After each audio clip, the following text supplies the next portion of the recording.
अस्सलाम वालेकुम, myself Aamir Shahzad pharmacist. आज हम बात करेंगे स्पेशली मर्दों में अगर मर्दाना कमज़ोरी का मसला है या जो है प्री मैच्योर इजैकुलेशन का इशू है या इसके अलावा जो है अगर स्पर्म जो है वो नहीं बन रहे या कम बन रहे हैं, उनमें जो है मोटिलिटी नहीं है तो या स्ट्रेंथ नहीं है, स्टेमिना नहीं है, या इसके अलावा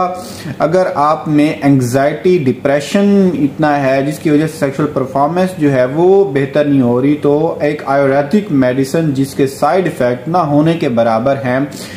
वो अवेलेबल है ऑल ओवर द वर्ल्ड, जो है अवेलेबल है कॉन्फिडो के नाम से। इसमें जो काफ़ी ज़्यादा जो है हर्बल इंग्रेडिएंट्स मौजूद हैं, स्पेशली जो 3 इंग्रेडिएंट्स जो इसमें मौजूद हैं, जिसमें अश्वगंधा है या गोक्षूरा है या कापिकाचू के नाम से जो इंग्रेडिएंट्स हैं वो हमारे बॉडी में टेस्टोस्टेरोन लेवल को इम्प्रूव करते हैं। इसके अलावा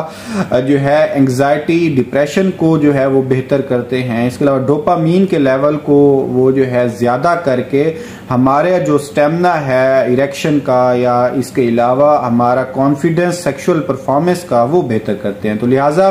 एक टैबलेट रोजाना अगर इस्तेमाल की जाए, ऑलमोस्ट मैक्सिमम जो है वो 3 महीने तक इसको इस्तेमाल करें, इसका result with in 1 to 2 weeks जो है वो नजर आ जाएगा।